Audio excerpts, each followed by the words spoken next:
Jésus est présent ici, Jésus est présent ici, Jésus est présent ici parmi nous.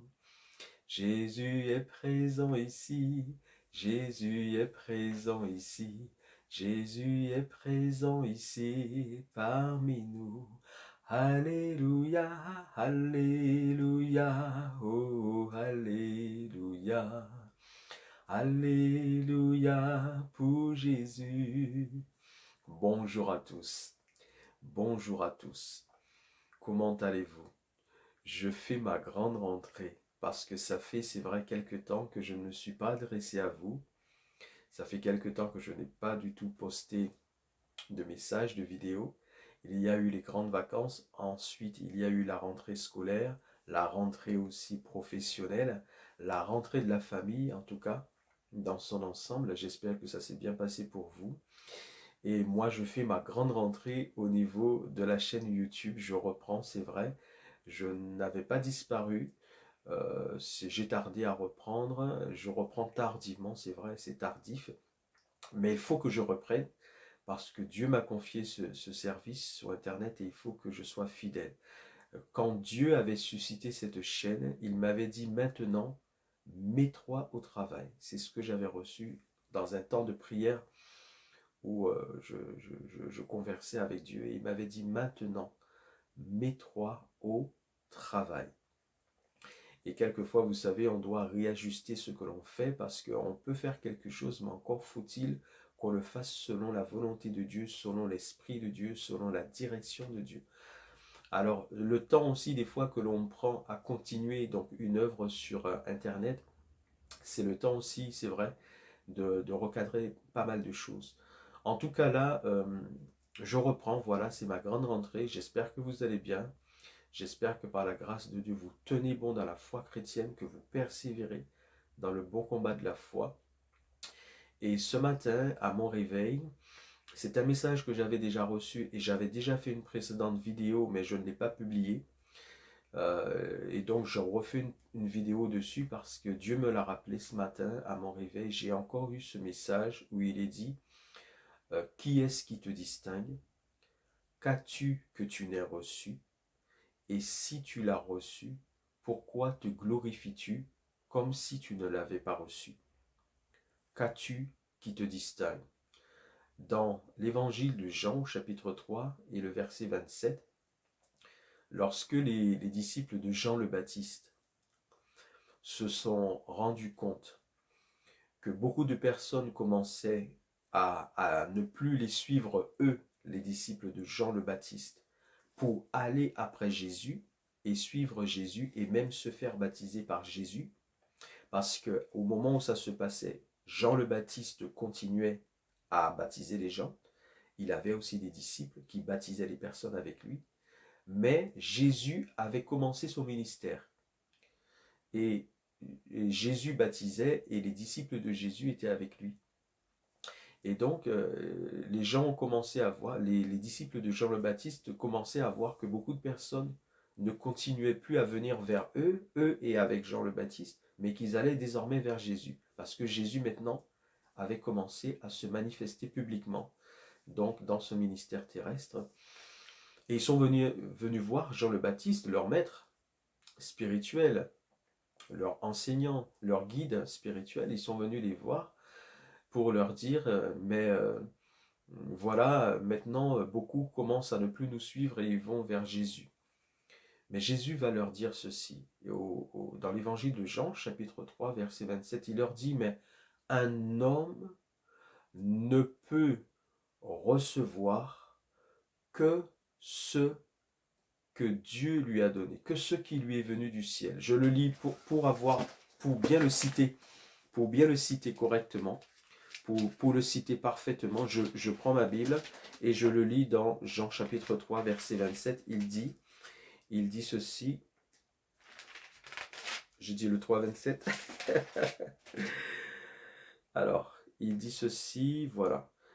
Un homme ne peut recevoir que ce qui lui a été donné du ciel. Un homme ne peut recevoir que ce qui lui a été donné du ciel. Et justement, quand il est dit, qui est-ce qui te distingue dans 1 Corinthiens 14, 7? Qui est-ce qui te distingue? C'est-à-dire, qui te distingue? Un homme ne peut recevoir que ce qui lui a été donné du ciel. C'est-à-dire, c'est Dieu qui a créé l'homme et qui donne à l'homme les capacités et les compétences que l'homme a. Donc, quand il est dit, mais qui est-ce qui te distingue? C'est-à-dire, n'est-ce pas Dieu qui t'a donné? Quand par rapport à une autre personne, tu as certaines capacités que l'autre n'a pas, et vice-versa, l'autre a des capacités que toi tu n'as pas. Mais la question est posée, mais qui a fait que vous ayez chacun des capacités différentes, ou vous pourriez aussi avoir les mêmes capacités? Qui fait en tout cas que celui-ci ait telle capacité et que l'autre ait telle capacité? C'est Dieu. Parce que c'est Dieu qui nous a créés et qui a mis en nous à la base déjà, il met en nous des capacités, des compétences. Il a déjà mis cela en nous à la base. Donc la parole de Dieu dit, mais qui te distingue? C'est Dieu qui a fait cela. Ce n'est pas quelqu'un d'autre. Ce n'est pas nous-mêmes. Ce n'est pas des hommes. Ce ne sont pas des hommes. Ce n'est pas nous-mêmes. Ce ne sont pas des organisations particulières. Ce ne sont pas des... Voilà. C'est Dieu qui a fait ça. Qui est-ce qui te distingue? C'est Dieu qui t'a donné. C'est Dieu qui t'a créé. C'est Dieu qui a mis en toi. C'est Dieu qui t'a donné. S'il t'a donné certaines capacités qu'une autre personne n'a pas, c'est Dieu qui a voulu. Et s'il a donné à une autre personne des capacités que toi tu n'as pas, c'est Dieu qui a voulu. Mais en voulant cela et en ayant mis en chacun des capacités, il a aussi fixé des limites.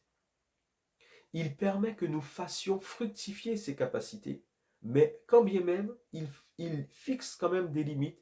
C'est pour que tous n'aient pas les mêmes capacités, mais qu'ils se mettent ensemble et qu'ils soient complémentaires. C'est comme il a fait pour l'homme et la femme. Il les a créés complémentaires. Mais dans l'Église et dans la vie de tous les jours, c'est la même chose qu'il veut. Il veut que celui qui sache faire du pain puisse faire du pain pour en donner à celui qui ne sait pas faire le pain. Mais en même temps, il va faire que celui qui sait faire l'agriculture sache faire l'agriculture pour en donner à celui qui ne sait pas faire l'agriculture. Celui qui sait faire le pain va donner du pain à l'agriculteur. L'agriculteur qui sait qui sait prendre soin des légumes et tout, il va cultiver les légumes et il en donnera au boulanger. Vous voyez, c'est ça la vie. C'est ce que Dieu veut pour l'humanité. C'est ce que Dieu veut pour les hommes. Dieu veut que nous tous, ensemble, nous puissions réussir. C'est-à-dire que chacun, et c'est ce que la parole de Dieu dit ailleurs, il dit que nous puissions mettre au service des autres les dons que nous avons reçus de Dieu. Les dons que Dieu nous donne, c'est pour que nous puissions les mettre au service des autres. Les dons que nous avons, c'est pour servir les autres. Les autres vont mettre à notre service les dons qu'ils ont reçus de Dieu et nous allons mettre à leur service les dons que nous avons reçus de Dieu. Alors, qui est-ce qui te distingue? Qui te distingue? C'est Dieu qui a voulu ça. C'est Dieu qui a voulu, en nous créant, que nous n'ayons pas tous les mêmes compétences et les mêmes capacités. Il en a donné à un talent, à un autre 2 talents, à un autre 5 talents. Et vous voyez, le but, c'est de faire fructifier ces talents. Mais ces talents, c'est pour que nous puissions être au service les uns des autres, nous bénir les uns les autres, prendre soin les uns des autres, nous faire du bien les uns des autres. Alors, qu'as-tu reçu? Qu'as-tu reçu? Non, que possèdes-tu du moins que tu n'aies pas reçu? Si tu possèdes quelque chose, si tu as les compétences, les capacités de faire quelque chose, cela te vient de Dieu, cela me vient de Dieu, cela nous vient de Dieu. Et si nous l'avons reçu de Dieu, c'est Dieu qui nous l'a donné, pourquoi est-ce que nous nous glorifions comme si nous n'avions pas reçu cela de Dieu? Un homme ne peut recevoir que ce qui lui a été donné du ciel. Ça veut dire que ça vient de Dieu. Jean le Baptiste faisait comprendre à ses disciples que lui, il était le prophète qui avait été envoyé pour préparer le chemin du Seigneur Jésus, pour annoncer la venue du Seigneur Jésus. Et sur le plan physique, sur le plan terrestre et humain, il était le cousin de Jésus. Il avait 6 mois de différence. En termes d'âge, il avait 6 mois de différence avec Jésus. Il était le cousin de Jésus sur le plan terrestre, mais sur le plan spirituel, il avait été choisi par Dieu pour être le prophète qui allait annoncer au peuple d'Israël que ça y est, le Messie que vous attendez est là, il est arrivé, et je vous le présente, parce que c'était aussi son rôle de présenter à Israël le Messie.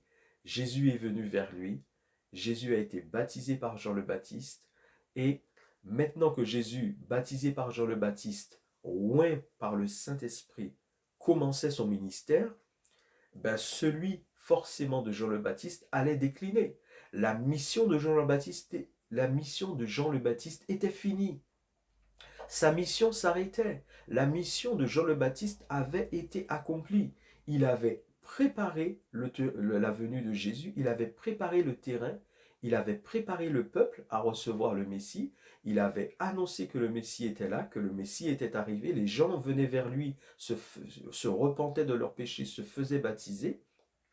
Tout cela, c'était pour préparer le peuple à rencontrer le Christ. Et quand le Christ, maintenant, Jésus s'est manifesté, c'est normal que la mission de Jean le Baptiste s'arrêtait, puisque Jésus maintenant, que Jean le Baptiste avait présenté au peuple, Jésus maintenant entrait pleinement dans ce ministère pour montrer qui il est, ce qu'il était venu faire sur la terre. Donc quand ses disciples à Jean le Baptiste viennent lui dire, mais les gens commencent à nous quitter pour aller vers Jésus, Jean le Baptiste dit, mais c'est normal, un homme ne peut recevoir que ce qui lui a été donné du ciel.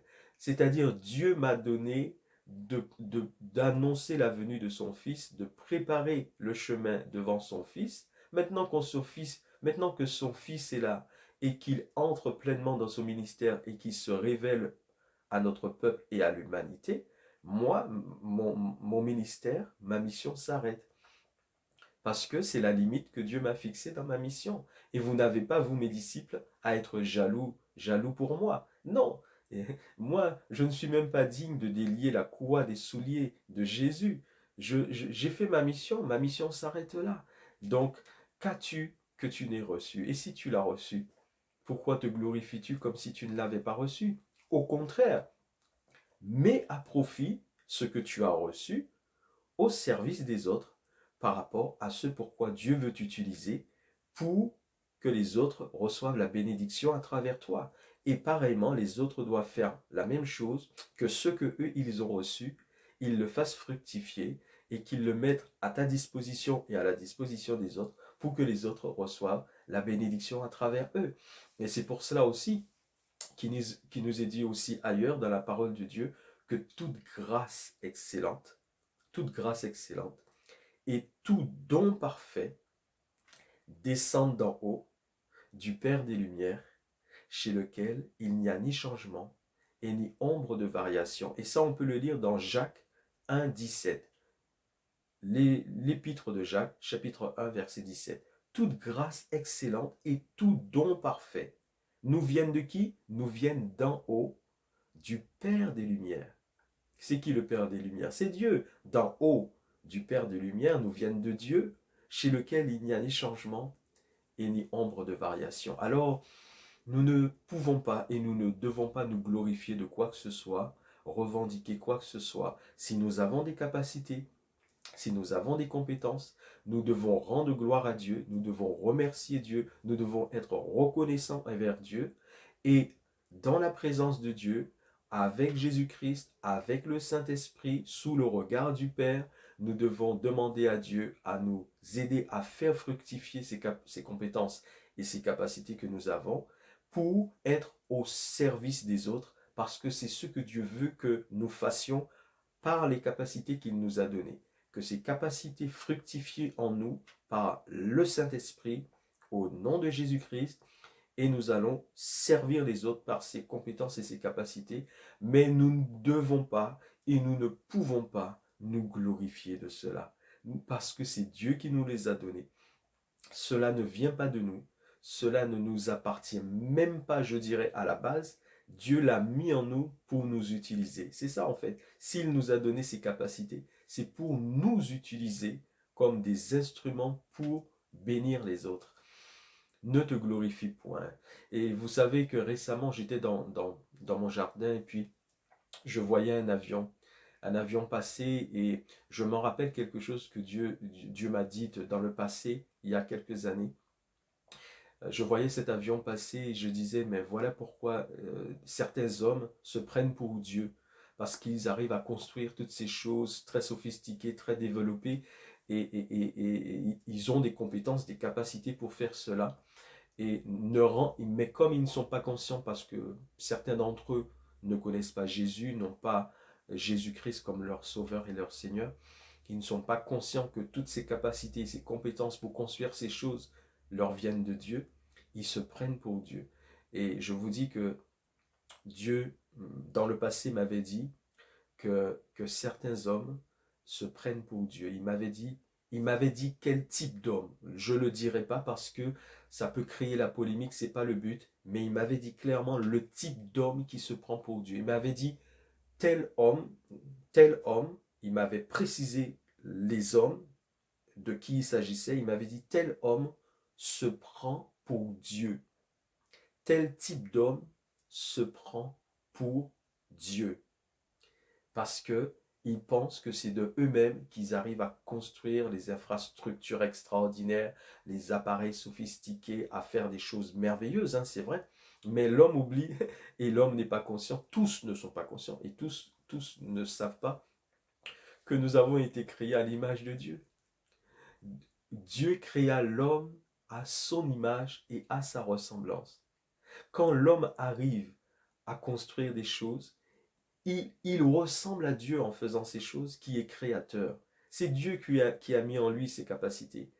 L'homme a été créé à l'image et à la ressemblance de Dieu.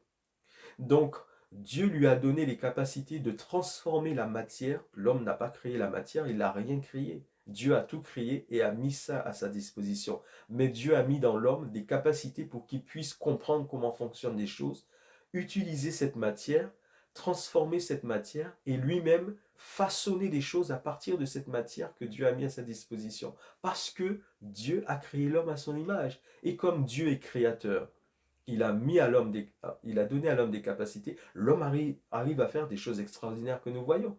Mais tout ça vient de qui? De Dieu. De Dieu qui a créé l'homme, qui a mis en l'homme ses capacités et qui lui a donné la matière à sa disposition pour faire ces choses. Parce que l'homme est créé à l'image de Dieu, Dieu est créateur, et il a permis à l'homme de façonner, d'imaginer, de modeler, de transformer aussi les choses à partir de la matière qu'il a mise à la disposition de l'homme. Et c'est ça que les hommes devraient comprendre. Tout nous vient de Dieu. Tout, tout nous vient de Dieu. Il n'y a rien que nous ayons qui ne nous vient pas de Dieu. À moins que une personne n'ait volontairement conclu un pacte avec le diable pour qu'il arrive à faire des choses par le diable. Là, c'est autre chose. Ou à moins que le diable trompe des personnes qui sont aussi innocentes, qui ne savent pas forcément, qui pensent des fois recevoir des choses qui viennent de Dieu, et c'est le diable qui vient les inspirer, les tromper pour les conduire loin de Dieu. Mais dans les choses naturelles de la création de Dieu, tout nous vient de Dieu. Tout nous a été donné par Dieu. Nous n'avons rien reçu pour laquelle nous pouvons nous glorifier. Tout nous vient de... Vous voyez, je suis en train de faire cette vidéo avec une tablette. Je suis en train de me filmer avec une tablette. Cette tablette a été créée par des hommes, mais c'est la capacité de faire cela leur a été donnée par Dieu. Et la capacité, moi, de comprendre comment ça fonctionne cette tablette et de faire cette vidéo, c'est Dieu qui me permet de faire ça. Je ne peux pas me glorifier. Pourquoi me glorifier? Non. Alors, il faut vraiment que nous soyons tous conscients que nous n'emporterons rien. Le jour où nous allons partir, parce qu'il y a un jour où il faut partir. Soit que la mort nous touchera, la mort physique et terrestre, soit qu'elle nous touchera, soit que nous serons vivants et Jésus viendra et nous partirons si nous sommes à Christ. Nous laisserons toutes ces choses-là. Nous laissons tout, nous laisserons tout sur cette terre. Nous n'emporterons rien avec nous. Et de toute façon, Dieu a dit qu'il fera toutes choses nouvelles. Il va lui-même sanctifier, purifier toutes choses, refaire toutes choses nouvelles à cause du péché qui a touché toute la création du monde. Il va tout refaire. Donc, tout ce que nous pouvons connaître ici-bas, faire ici-bas, nous n'emporterons rien avec nous. Donc, ne nous glorifions pas. Tout ça, nous allons laisser. Nous ne pouvons pas nous glorifier de quoi que ce soit. La seule chose que nous pouvons faire, c'est glorifier Jésus-Christ, glorifier le Père, glorifier le Saint-Esprit, dire merci à Dieu au nom de Jésus-Christ, remercier Dieu, reconnaître toute capacité, talent, compétence qu'il nous a donné, en lui, par le Saint-Esprit, en Jésus-Christ, faire fructifier ses compétences, ses talents, ses capacités, et servir notre prochain par ses talents, ses compétences et ses capacités selon ce que Dieu veut, tout simplement. Qu'as-tu? Qui est-ce qui te distingue? Qu'as-tu que tu n'aies reçu? Et si tu l'as reçu, pourquoi te glorifies-tu comme si tu ne l'as pas reçu? Comme ce message m'a été rappelé ce matin, c'est revenu à mon esprit ce matin, à mon réveil, donc je fais cette vidéo parce que je l'avais déjà reçue, j'avais déjà fait une vidéo que je n'avais pas diffusée, mais je la refais parce que là je sens qu'il y a des personnes qui ont besoin d'entendre cela, qui ont besoin de se rappeler qu'elles ont tout reçu de Dieu, qu'elles ne doivent pas se glorifier, qu'elles n'emporteront rien avec elles et qu'elles doivent servir les autres à travers les compétences et les capacités que Dieu leur a données. Donc, un homme ne peut recevoir que ce qui lui a été donné du ciel. Et tout don et toute grâce excellente nous viennent d'en haut, du Père des Lumières, chez lequel il n'y a ni changement et ni ombre de variation. Alors, cette première vidéo de reprise, je m'arrête là parce que, en fait, je vais au travail. Je vais au travail tout à l'heure. Voilà, je viens de passer du temps dans la louange, dans la prière, dans ma communion avec Dieu, dans la méditation de la parole de Dieu. Et puis, j'ai vu qu'il me restait encore du temps. J'ai dit, je vais faire la vidéo parce que il faut que je la fasse. Voilà, c'est la vidéo là de la rentrée. Que Dieu vous bénisse, que Dieu nous bénisse ensemble. Je vous souhaite vraiment une belle journée en Jésus-Christ et une bonne nuit, une bonne soirée parce que cette vidéo pourra être vue à différents moments. Soyez bénis, je vous dis à très bientôt. Ça y est, je suis revenu, je suis là et je continuerai selon la miséricorde de Dieu. J'ai pas mal de révélations pour lesquelles Dieu doit me donner les explications précises parce qu'on peut recevoir des choses de Dieu mais sans avoir tout à fait la compréhension et on doit continuer à chercher ce que Dieu a voulu nous dire. J'ai des révélations que Dieu m'a faites mais il faut qu'il me les explique concrètement que je puisse les mettre en vidéo. Que Dieu vous bénisse et je vous dis à très bientôt en Jésus-Christ. À très bientôt en Jésus-Christ.